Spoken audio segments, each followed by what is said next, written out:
Hello and welcome to Builders, the podcast where we dive into the minds of tech leaders and innovators shaping the future. I'm Lee, and today I'm joined by Caner Kilinc, data and AI expert at FutureKey. Caner brings a wealth of experience in data science, AI strategy, and organizational transformation. His work sits at the intersection of cutting-edge technology and real-world business execution. And today we'll be talking about the critical balance between AI-driven insights and a team's actual ability to deliver, the evolution of data leadership, and what it means to build AI with intention. Caner, a warm welcome to Builders. How's it going? Thank you so much. It feels really nice, energized with this nice weather in Stockholm, and happy to participate in this podcast. Really nice to have you here. Yeah, I think spring is here now or on the horizon, although I heard of some colder weather coming in the next few days here in Stockholm. But yeah, one can hope, right? Spring is just around the corner. But let us start by getting to know your story, shall we? Can you take us through, firstly, your career journey? How did you first get into data science and AI, for example? What led you to FutureKey? Yes, actually, it's a little bit strange to say this, but my journey into AI, data science started 25 years ago with the strong technical foundations in academy. So I have bachelor degree in mathematics and computer science and master degree in computer engineering, specialized in distributed mobile systems, and I have PhD in applied data science and machine learning AI engineering, which gave me a deep understanding of both theoretical and practical aspects of computing, data processing, and AI. So over the years, I gained hands-on experience in designing scalable data AI solutions, architectures, building automation systems, ensuring data AI solutions deliver real business value. I have worked on complex AI systems in enterprises and delivered innovative solutions. So I'm proud to say that I have so many patents in innovation case, and I designed so many cutting-edge automation systems, contributing to some academic works like research publications and books. And then FutureKey was born out of the need to bridge the gap between business needs and status of the actual business. So business KPIs, there's always target and there's a reality where they are. So I wanted to bridge this gap with FutureKey. Today, many companies struggle with data and AI adoption due to technical complexity, integration challenge, misalignments with business needs. So at FutureKey, we focus on making AI, and we provide practical, scalable solutions for the organization. So we leverage them; they achieve their goals. Fantastic. And what kind of organizations or companies have you been working in prior to FutureKey? Yeah. So I worked many years, like a decade at Ericsson, research R&D. There we have innovated 5G, I should say. So 5G concept development, innovation with patents, and also building automation systems, orchestration layer for 5G. Then I work with another company. It's called Teledyne, American defense company. I served as a director, as a senior manager, where we delivered SDK for different operating systems. So multi-platform SDK, data platform, AI platform. I led teams. And then FutureKey came out there we had a couple of customers and delivered at enterprise level scalable data AI solutions. And we'll talk a little bit more about the kind of product and that side of things. But what does your current role as data and AI expert look like in practice? Are there any recent projects or client challenges you found especially exciting or tough? Yeah, of course, everything's tough or not, depending. Nothing comes easy, right? Yeah. But as a leader with strong background in data science, machine learning, AI, my role involves defining strategies, designing scalable data AI systems, architectures, and ensuring from scratch, starting from data collection, ingestion, processing, machine learning, AI models. I want to deliver business value. That's why our investors, our customers are paying for.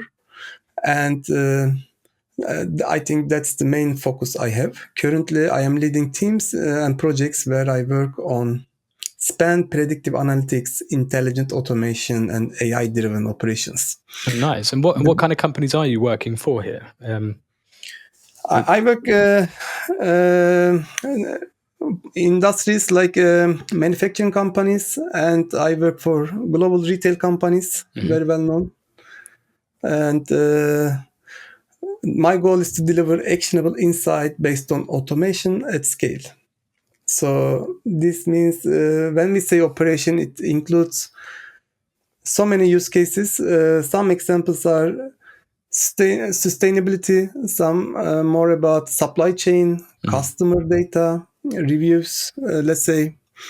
Now, operational cost-related things, OPEX reduction, for instance, effective production, effective distribution, so many things, yeah. And you're clearly really passionate about like the gap between like AI driven planning and like the reality of executing, or like team execution, right? Can you unpack this a little bit for us? What does this exactly mean, this gap for you? Yeah, I think this gap is coming bigger and bigger nowadays. And I see one common challenge is that AI strategies are often developed in isolations without fully considering the technical capabilities, workflows, and constraints of the teams that will implement it. So what creates this? Sorry, but what creates this disconnect? Do you think? Yeah. Why is it such a common issue? That's the thing. We all use today AI agents like chatbots, asking questions, actively assisting teams in planning phase, in description of the problem, generating highly optimized ambitions, maybe super plans, for our business. We have a super plans, but while this approach makes sense in theory, often it widens the gap between business target and the team's what teams can realistically achieve. AI driven. Now I call this AI driven planning. So in each phase, we are asking chatbots about the things that we try to solve, and they help us. They are assisting us very well. But I call this AI driven planning, AI driven process, and this setup. This can give us a super target, super well-defined project, detailed description of projects. But if teams lack the infrastructure or skills or resources to execute it, the outcomes is often frustration, inefficiencies, and eventually the projects will fail. So I believe, for instance, AI models might generate a powerful plan for the project. But if the engineering team lacks the skills to develop, execute it effectively, timely, the project will fail. Yeah. And is there also the matter of, you talk about having the plan in place on one side, but then the capabilities to like realistically implement it on the other? Is that also the matter of kind of businesses being able to translate these AI plans or recommendations into actionable plans as well? So it's kind of taking it from one stage to the next, making sure those that are implementing it are understanding what it is and they're implementing, how they're going to implement it. Do you know what I mean? Yeah. So there is a gap between plan and what can actually the team can deliver, and how we can translate it into actionable milestones or project milestones. Yeah. So that's also now another challenge. Yeah. And planning is good, but to avoid the obstacles or to tackle this kind of issues, challenge in time, the domain experts, the real AI experts, or the really skilled people should be involved at early stage. Yeah. And I also saw this, it was an MIT Sloan study, I think, that found that 7 in 10 AI initiatives stall at the proof of concept stage, not due to tech though, but because of like this organizational misalignment, right? That there's these kind of silos going on. What have you seen in your work that actually works when it comes to closing the gap between insight and kind of impact? I think successful AI adaptation depends on some factors like AI-driven projects planning solutions can be like at the beginning with AI-driven projects are like they set ambitious targets for the teams, and we need to understand the risk of this implementation at very early phases with domain experts, data engineers, data scientists, machine learning people. And I think the best solution is already, it's not innovative. The best solution to tackle this problem is being agile. Instead of having waterfall approach, as you know, in 90s, at the end of 90s, 2000. We need to take agile approach. We need to have small milestones, small iterative development processes. And now we are talking about AI, but software engineering already solved this problem with test processes like unit testing, unit testing, integration testing, and system testing. It also goes same for AI, machine learning, data projects, where you have CI/CD, continuous integration, continuous development processes that they need to be followed. So when we have a small iterative steps, we will fail fast, we will learn fast, we will make it fast with experience. Yeah. And I mean, well, AI is becoming really a core part of business decision making, right? But this also brings with it new complexity. Like, for instance, many companies are now using AI to forecast customer churn or optimize pricing, automate resource planning, whatever it might be. Lots and lots of use cases. But like these models can surface a lot of benefit, right? Insights much faster than traditional business intelligence tools. But if decision makers don't understand the model's assumptions or the model's limitations, they can over rely on this automation, right? And that can be dangerous. It can backfire. How do you see AI shaping, day-to-day business decisions, basically? Yes, I think it's the revolutionizing decision making by shifting businesses from reactive to proactive one. So traditional companies, existing processes, they are all solving the problems when they are occurred. But in the vision of AI, we built something that detects upcoming problems and address these upcoming problems before they become even a problem. Yeah. So at very early stage, we identify the issues before they become disruptive for the businesses. So like predicting a client's or a customer's going to churn before they churn, essentially. Sorry? Like predicting that a customer might churn before they actually churn, as an example. Yeah, exactly. It's one thing like that. Or we can make an analogy like a self-driving car. I tell this my colleagues all the time at work. Actually, from vision perspective, what we built is a self-driving car. Self-driving car is collecting data continuously from sensors, from radar, cameras, and continuously scanning inputs from all these devices. If there is an obstacle detected, it can take action. It can just pull the handbrake and stop the car. If there is an obstacle, let's say after 100 meters or 30, depending on the speed and environment. In the end, this is what we do. We are scanning data coming from different systems. System can be an operation, it can be a process, it can be software, it can be mobile applications, customer inputs, customer reviews, service delivered quality, what we deliver, product quality.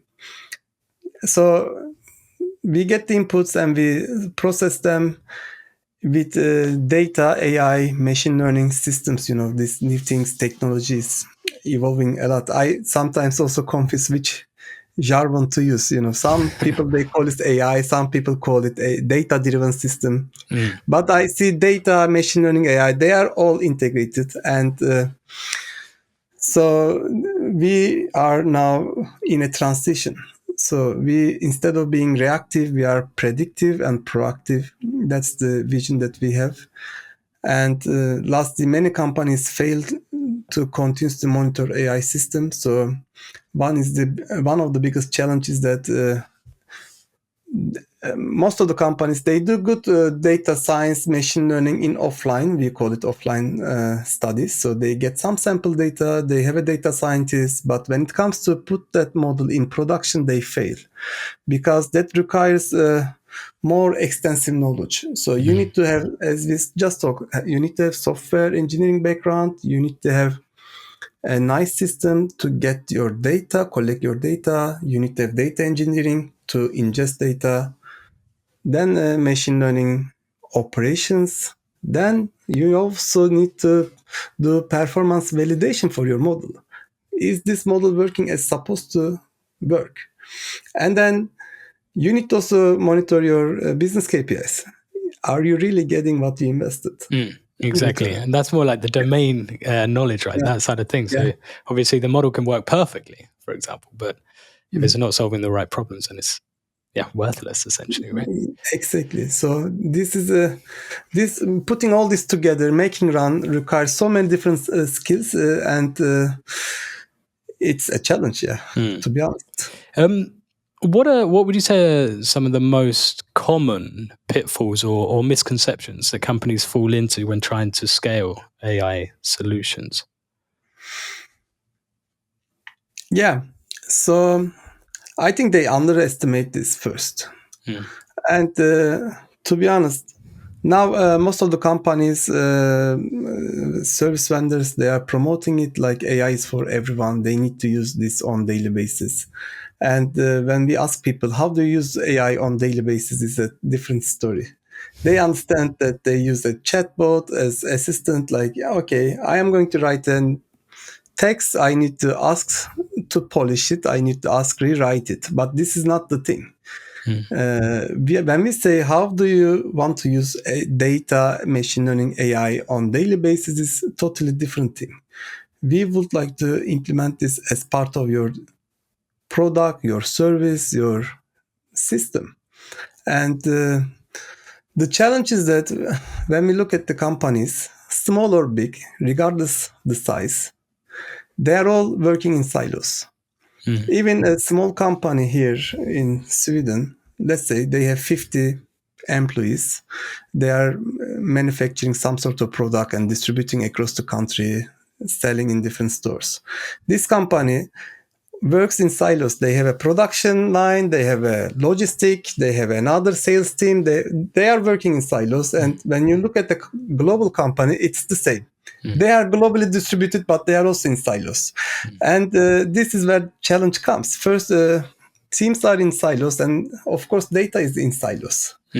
Bringing data from different systems, putting together, make insights, unifying them is a challenge, of course. And then, as I said, these operations requires really technical people, and putting machine learning model in production is really challenging compared to training a machine learning model. Because machine learning model or AI in production or AI as part of your system means that you need to collect data autonomously, unify data, all these processes, cleaning, ETL, feeding the model. Then you need to get the model output, and you need to also validate it. And then you need to validate the whole system. How much we gain with this, right? Or what we saved, how much in case of cost. It can be, of course, sustainability, environmental cost, about carbon dioxide emission reduction. It can be other cost related items. But in the end, there are some business KPIs to measure. Yeah. And how far do you think we are in terms of how much of this, all of this work, AI can do itself? Or where should we draw the line between automation and human judgment? How do you know when to lean on one over the other, for example? Yes and no. It depends on context. Yeah. So When we look at the global systems or companies, operations, there are things that makes me really think. The things that, for instance, healthcare. I cannot go. Yeah, I think we need to be really careful in some use cases. That's what I want to say. And typical example for data science perspective is if a patient is a cancer or not. If you say yes, but what if they are not? If you say no, what if they are? Yeah. It's really like a false positive critical decision. And in this case, I cannot say that we need to fully rely on AI or automation. But I am one of the advocate of zero-touch automation system that I designed 10 years ago. And we built this with global standard organizations. The idea is that zero-touch automation is to remove human from the loop. So we would like to have human when their domain knowledge is required. So we would like to have a human in the loop in the system when we are building the system or when we have a problem in the system. So they need to be there to correct the things. But on daily repetitive manual tasks, we don't want a human to be involved. So human labor is really valuable. They can focus on bigger problems instead of doing daily repetitive manual tasks. So in this kind of systems that I work, where we have machine-to-machine communications, where you have millions of data and you need to take millions of decisions in the same day, that there we cannot have human. No. Human involvement will be really kind of bottleneck in the loop, and we cannot process it as fast as we can. And it's error prone, so people will get tired after a while, seeing the same type data, making same type of decisions on Excel tables. Yeah, this is we don't want. And decision makers, they cannot see the results on the go. So they would like to see results on quarterly basis, daily basis, weekly basis, depending on what they are looking for. But in the end, everyone wants to see the speed of the company, like a self-driving car. You want to see the speed on the dashboard. They want to see how they progress on daily basis. And if you have a bigger company, you have a higher speed. If you are not able to detect the problems in time, then you will have a bigger accident. Yeah. Yep. I mean, you were talking earlier about companies or teams within companies working in silos, right? And I want to talk a little bit about team efficiency, collaboration, culture, and whatnot, because AI doesn't just automate, right? It can also help. It can also elevate team collaboration when it's done right or when it's used right. So, like as an example, in software teams, AI-powered tools like code assistance or these kind of incident analysis systems can help bridge the gap between the communication gaps between like different teams, engineering, support, product, for example.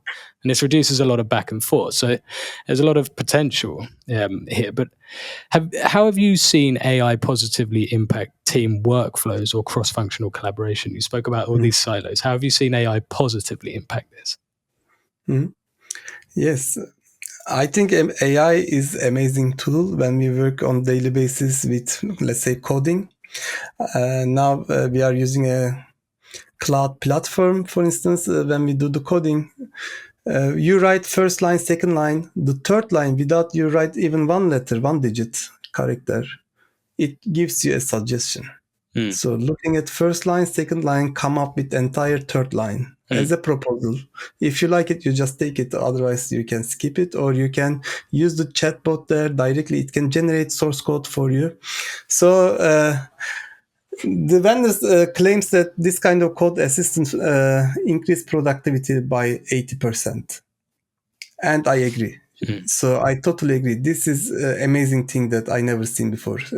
I've seen code completions before when we were writing code on the text editors, but now it's totally in a different level. It gives you entire function, and rather than writing everything yourself, you can just take, update, and integrate. Of course, still it requires to know what you do. It still requires to be a skilled person because it's not always right, but it's really helping. It still requires There a are, yeah, pilot, essentially, right? exactly. And when you're planning a project, when you're, as we just mentioned at the beginning, they are really helpful. So as a human being, we are, in the end, we have limited capabilities, but with these AI agents, we become also superhuman. So especially during planning and brainstorming sessions, workshops, they are really improved. And now we are thinking more than we can, or we are on a different level as brain power, because we are consuming those data, we are willing to integrate it in our systems. Then, as we said, there is another problem. Can we execute it? Do we have the skills to do it? Do we have budget to do it? Do we have resources? So that's what we already talk about there. And we'll get very, very shortly on to teams, capabilities and skills and whatnot. But in your view, what does it take to foster a data-informed culture that's really embraced by the team, not just written into these strategy decks, for example? Can you repeat, please? Yeah. So what does it take in your view to foster a data-informed culture that is actually embraced by the team? Yeah, data-informed coach is before you define what to focus on, you take your data into account and see the bottleneck, like a heat map. So it gives you a heat map and you see the red areas and you want to prioritize them, basically. So you act based on the facts, based on the data. And very interesting thing is, I should say, this heat map is usually very well aligned with domain expertise. So before taking action, before planning a project, you talk with the domain experts and they tell you everything, right? They tell you, this is the cases we've seen, this is the solutions we implemented, but this was not data-driven systems. Most likely these are thresholds we implemented in old days, like if loops and so on. And then when you look at the data and all the interviews that you made with stakeholders, domain experts, data is most likely aligned. Sometimes there are some gaps, or there are something also new for domain experts. Also, they are also surprised to see it. But we always take data-driven approach. So data tells what we need to do. And of course, we have a project target, we have goals at the beginning, and domain knowledge there.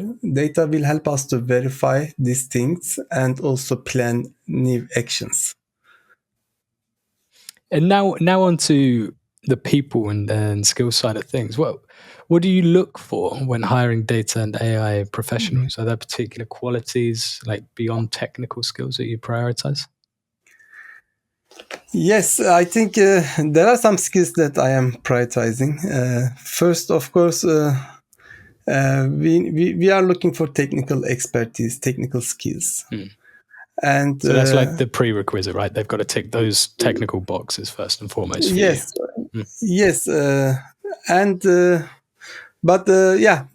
think there is something that also needs to be clarified.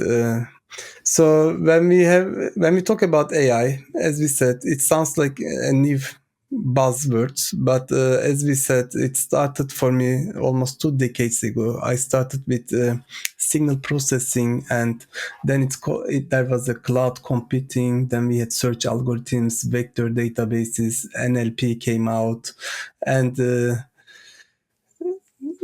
LLM models came out, right? So when we say AI, it's, let's say, LLM model, like a chatbot, it's 2.5 years product.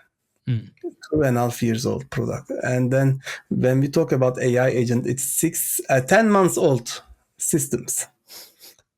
Nevertheless, I believe there are technical people who can still, coming from statistical background, they know what they did before. For instance, I work on Kalman filtering in 2010 with Google Chromium.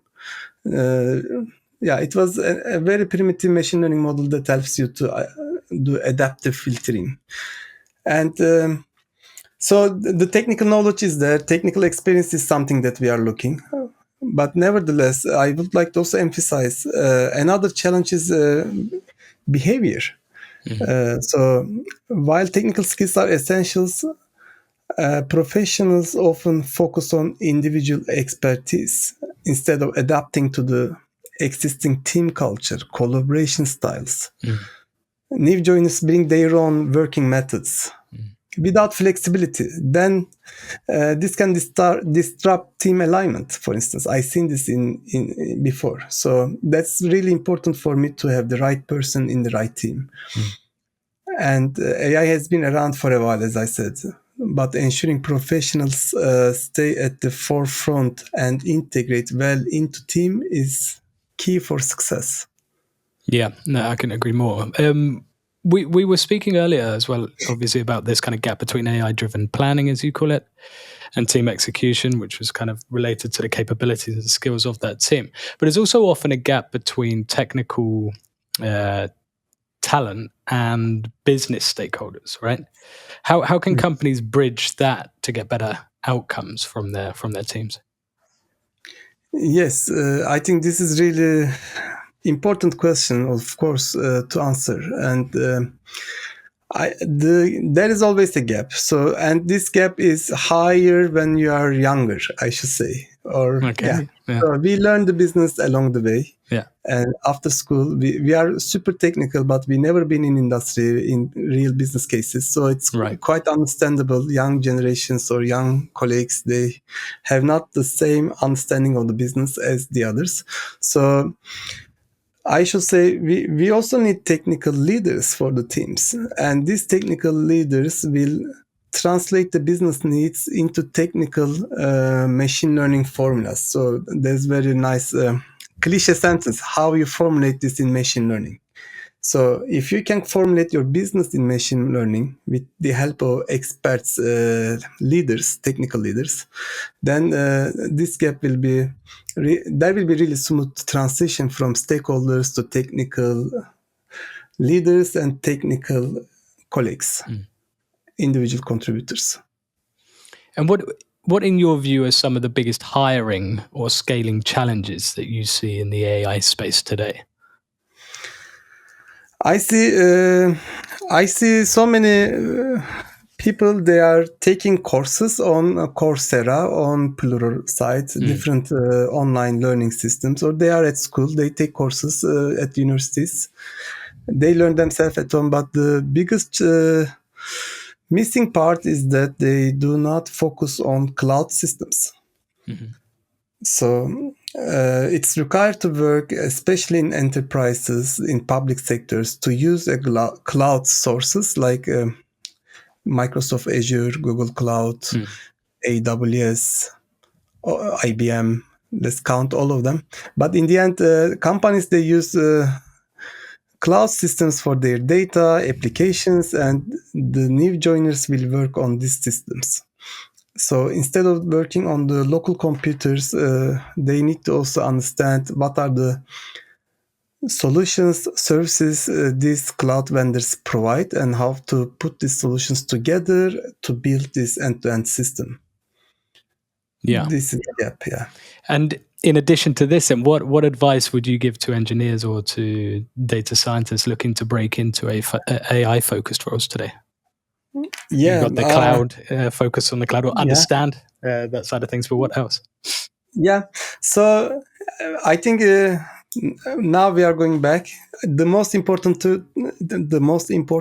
thing is to understand this is business related thing. So there is an investment and there's an expectation, like business KPIs to gain out of this. And we need to work agile, we need to be efficient, we need to focus on the business target, business KPI. And the solution will be structured based on these targets. And this can be done on a cloud system.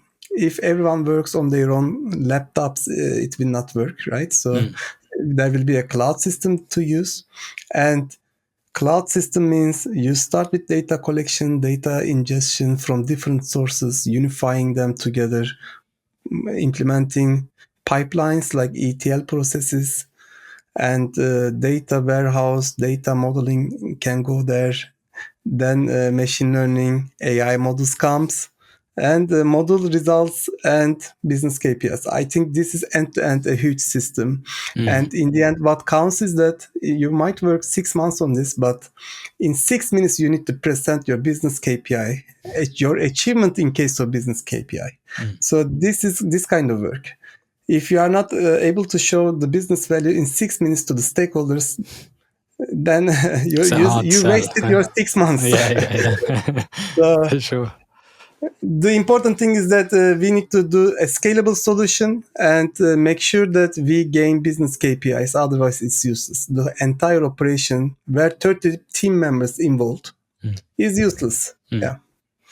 Let's zoom out a little bit and look at kind of trends and ethics a little bit as well. What trends or developments in AI and data science excite you the most right now? Yeah, I think we are aware of this LLM models, chat models. Yeah. But I think it's not impressive yet. You still think there's a long way to go, in other words? Or? Yeah, I think this is really a good start, and it's the like top of the iceberg. I am really excited about the future, especially these AI agents. So last 2 weeks ago, I had a presentation at Google Office about these things, and my just a small part from my presentation is that AI chatbots, LLM models that we use today, they take text as input and provides text as output. And these chatbots now, if you can give them some tools, APIs, like you can write an email from this function, you can make a call from this function. When we provide them some tools and some APIs, they can take actions, but still these actions are digital actions. But I am more excited about the potential of the future where we can provide out-of-the-box capabilities. So imagine that your chatbot is connected to a hardware where you have wheels and arms and cameras. It can be your home assistant. It can clean your house. It can do your dishing, cook for you. I think these times will come very, very, very sooner than we thought. So this augmentation is these kind of assistance and help in the physical world, right? Not just the digital. Yeah, exactly. So when we give them a body, they are the robot that we were talking about for years, starting from Star Wars movies. Yeah, exactly. Yeah. But there's also growing attention on the topic of responsible AI, right? What does ethical development look like in your work? What guardrails do you think are most essential? Yes, this is something that I also spent some time in thought processing a few years ago. I think in the end, AI responsibility ethics is it changes depending on the person, depending on the culture. Who is right, who is culture is better, what is ethic, what's not ethic is quite open to discussions, right? So to overcome this, I think we need to have standards, definitely, and this is already done by EU. Unfortunately, this is now we are talking about it a lot because it kills innovation, perhaps, maybe not. But some people think EU is focusing on wrong thing. Yeah, but I think this is really necessary also. Maybe they need to put more emphasis and effort on innovation as well. But exactly. Do you think there's a lack of that kind of focus on innovation though? I mean, you're talking of, for example, the AI Act and everything, but that's kind of strangling innovation to a large extent. Yeah, I definitely think innovation is something that we are missing in Europe. And I can talk about this more, but please do. Yeah. So now we are changing topic from standardization to innovation, but I want to say that standardization is really necessary, and I think this should be done globally, not only EU level, maybe globally. And also I want to have products where they follow the standards. So now, I don't know, did you hear that before? But this is something that I am thinking for years. So if you buy a mobile phone, I want to have a blue labeled mobile phone. For instance, this blue labeled product will indicate that this mobile phone manufactured and aligned with AI standards, AI ethics that's defined by EU or another commission in national level. So this is what I am looking for. I want to buy something which is aligned and it is ethic-wise implemented, manufactured in that standard. You have that guarantee. Yeah, I want to have that guarantee as the consumer, so I'm not up when I choose a car or any other product. Yeah. And innovation in Europe is, I think, it's really not like in US, I should say, because innovation comes from startups. I believe. Why don't we have another Tesla here? Why don't we have Spotify, but we have these unicorns like Klarna, XYZ, but still it's not enough when you compare Silicon Valley, right? And I think the main factor is coming from the funding. If you want to start a startup, if you have an innovative idea, I think the fundings, the support is really limited here in EU because EU system so far I've seen comes from European Commission to institutes like Vinnova, and then it goes to mostly big companies like Ericsson, Scania, Volvo, all these giant companies. And I think we should make it more visible and feasible, accessible for small companies. And if there is a startup in AI area or any other AI era, they need to be able to get funding for their project at early phases. And the requirements are really tough to get the funding, I should say. They expect to see, for instance, like demo of your product, of your solution. They expect to see first customer is there, or at least a few letter of intents. There are so many things to do, and these things takes time, like 6 months, 12 months. For a startup founder, I think it is 6 or 12 months without any income is the end of the life. Yeah, it puts a lot of people off, right? It can be daunting. Yeah. So EU should put some efforts to fill this gap. How are you going to help startups from ideation phase until production, until finding the first customer? When you have the first customer, when you already have the product service in the market, you don't need any more funding. You can take some bank loans and continue. So this part is missing in EU, I should say, and in Sweden, I should say. And still, I think Gartner, for example, they're predicting that by 2026, so not far away at all. Like half of large enterprises will have like this formal oversight of AI ethics and risk assessment and everything else. How do you think companies can ensure that AI doesn't just perform but behaves responsibly as it scales? Because like one problem is that these LLMs that you've been talking about before, they're trained on data that is in itself biased, for example. It's based on this kind of historical data that we're feeding it. So how can we ensure it behaves responsibly as it scales? Yeah, I think it's a very well-known problem that you have LLMs or other models, big models. Let's say big models are operating like a black box. We don't know how they take decisions. We don't know really reasoning. And all the enterprises today, most likely, not all, but most likely 90% of them still trying to adapt AI, LLM models. And these are coming from the vendors.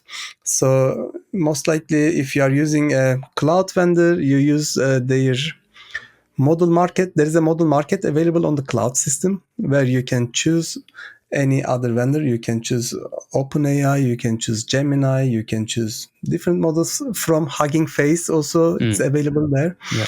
And so if it's ethic or not ethic, you are limited to these models. So when you are choosing the model, you would like to choose the one which is aligned with ethics and standards and not bias. And so as an enterprise, if you use a model, LLM model, which is already proof itself in these KPIs, then I think you are safe on the safe side of the table. And then question comes, how a LLM model becomes not bias or ethics, how they design these standards, or what are the KPIs, how they make sure they fulfill these requirements.